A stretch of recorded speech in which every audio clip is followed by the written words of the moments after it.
Jees, Jusu tässä moi, terveisiä Ahjolta. Nyt on sunnuntai. Eilen meillä oli leveli Fight Night tuossa kehässä tuolla takana.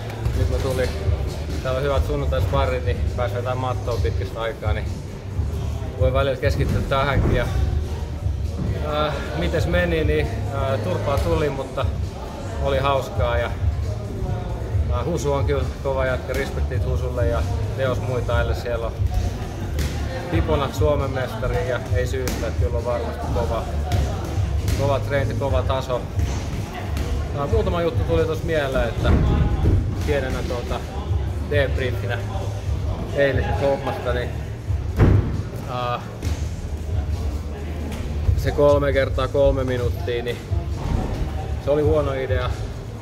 Ei kunto kestä siihen, että 2 kertaa 3 olisi ollut tietysti järkevämpi, mutta siihenpä se meni niin kuin suorassa lähetyksessä Husu haasto, niin Hölmö lähtee mukaan. Ja muita hommia, mitä niin kuin tajus, niin kuin oli nyt ne pitkät erät, niin olisi pitänyt pelaa mahdollisimman paljon aikaa, jos säästyy kuntoon. Meidän taktiikka oli se, että hallitaan keskustaa, mutta se keskustan hallitseminen vaatii lopulta aika paljon forsea, niin olisi pitänyt ottaa sitä ulkoreunaa ja hypyttää ympäri sitä ja antaa Husun jahdata mua enemmän, niin sille olisi säästynyt energiaa, se olisi ollut niin kuin järkevä juttu. Ja muuten niin kyllä kun vedetään täysiin, niin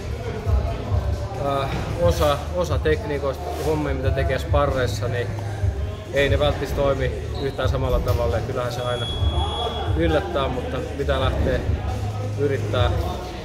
Ja taas yhtä kokemusta rikkaampana ei voi nostaa tasoa, mitä nyt tekee seuraavaksi. Ainakin mä haluan mattoa kisata välillä, niin näkee sitten senkin maailman. Niin. Mut joo, tsemi kaikille ottelijoille ja kiitos Levelille hyvästä tapahtumasta. Suomen kamppailuhistoriassa kuitenkin ainutlaatuista ja uusiin seikkailuihin.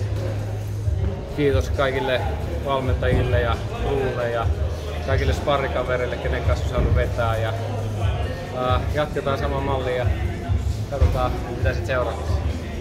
Morjesta.